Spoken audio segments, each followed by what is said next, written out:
Donald Trump's beef with America's oldest university continues. The U.S. president has banned Harvard from bringing in foreign students for 6 months. The move is the latest in the escalation with the elite institution, which has refused to allow the Trump administration oversight over its curriculum, staffing, and student recruitment. Trump's education secretary, meanwhile, is also threatening to strip New York's Columbia University of its academic accreditation, this despite Columbia bowing to demands from U.S. authorities. For more on all of this, we can bring in Richard Johnson, Senior Lecturer in U.S. Politics and Policy at Queen Mary University, London. Thank you so much for joining us here on the program today. Now, during Donald Trump's first term in office, he issued a travel ban from 7 predominantly Muslim nations within the very first days of his presidency. Yet he's broadened it out this time around, and he's waited a little while longer. Why, in your opinion, has it taken this long?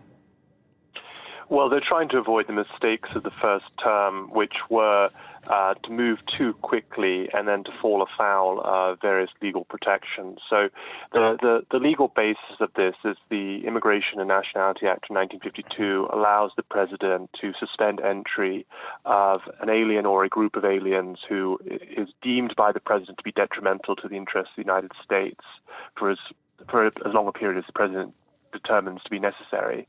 However, that law has to be interpreted consistently with other laws and constitutional obligations. And there was a subsequent law, the 1965 immigration law, which said that you cannot discriminate on the basis of someone's nationality or race.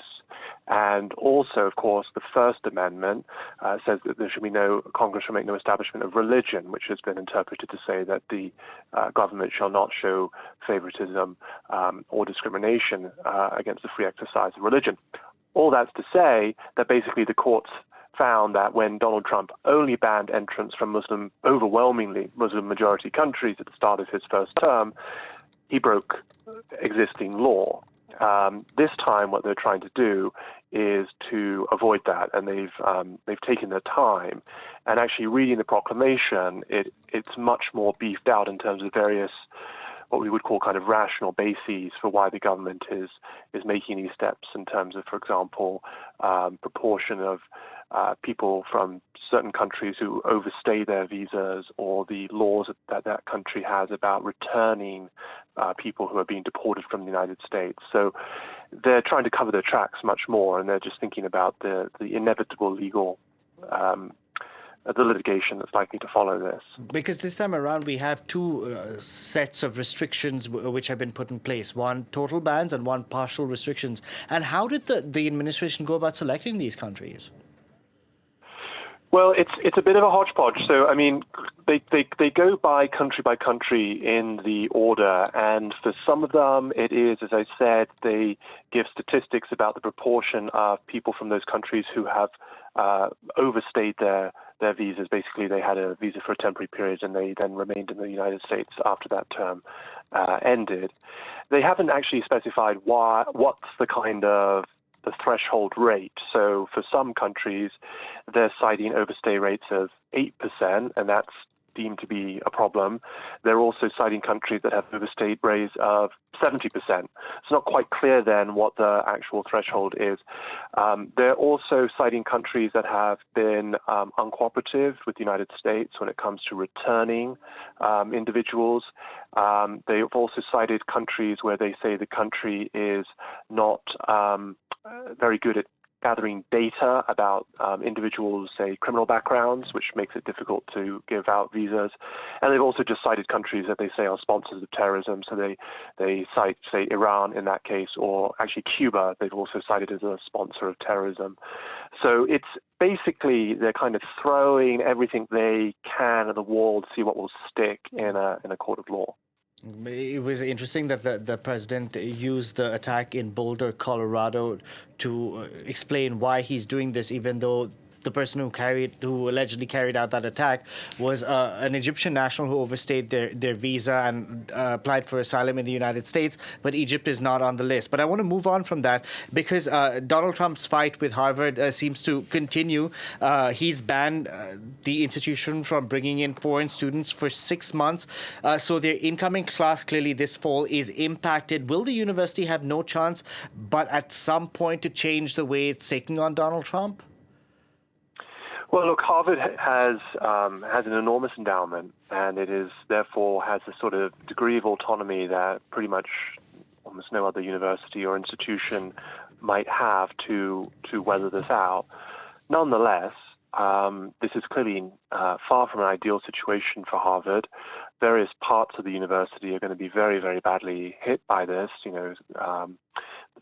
Harvard Business School or the Kennedy School of Government, for example, both attract very high proportions of international students. In fact, that's sort of part of the MO of these parts of the university, is that they are international schools for international cohorts. And if you don't have any international students, that kind of is missing a huge element of the educational basis of those parts of the university. So this is not something that Harvard, it can't carry on like this forever.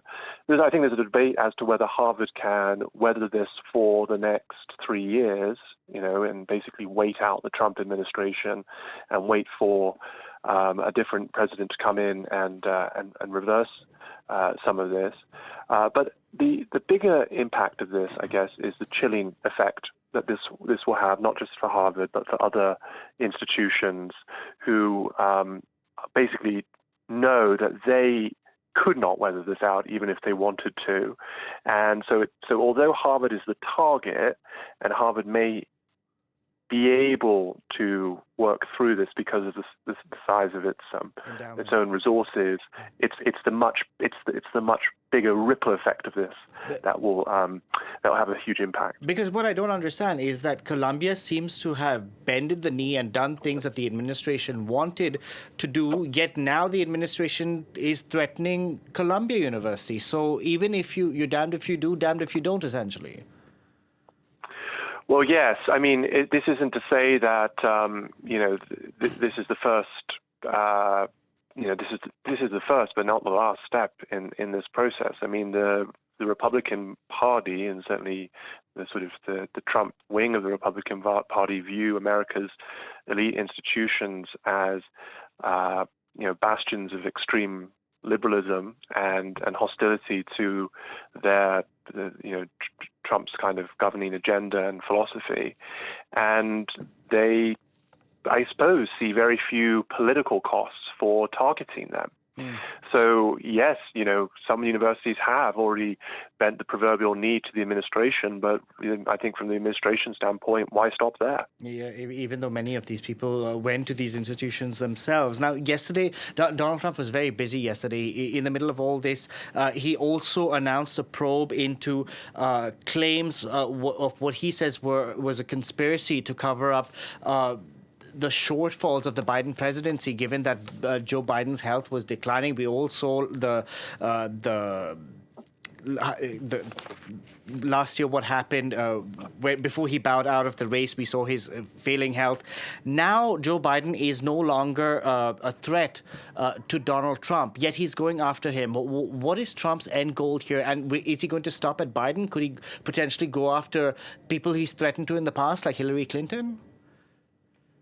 Well, I think two things on this. So the first thing is to think carefully about the timing of when this has been announced. And this has been announced when the president's legislative agenda, this huge tax and spending bill, it has had some embarrassing numbers come out with respect to the amount that it's going to add to the national debt. And that's going to be unpopular with the remaining fiscal hawks in the Republican Party. So we have to remember Donald Trump is a master of political timing, and so to kind of announce this about going after Joe Biden as a way of uniting the Republican Party around him at a moment when there are some elements of dissatisfaction with the president in certain parts of the party. On your specific point, when Joe Biden left office, he made a raft of pardons of people who were in his intimate circle, and also key administration figures, including, say, Anthony Fauci, to protect them from vexatious litigation from Donald Trump. I think the president himself, former president himself, I should say, former President Joe Biden, is probably not someone who's going to face any particular legal jeopardy, partly because of actually what the Supreme Court has said about the insulation of the president from prosecution for official acts on their president. But it's actually the people who were not covered by Joe Biden's pardons at the end of his presidency in his inner circle, who, particularly his political team, who may be in the line of some fire here, and we have to see how that develops. We're in fairly uncharted waters here. Indeed, interesting point, Richard Johnson. We're going to have to leave it there. Thank you so much for joining us on the program today with your analysis. My pleasure. Thanks.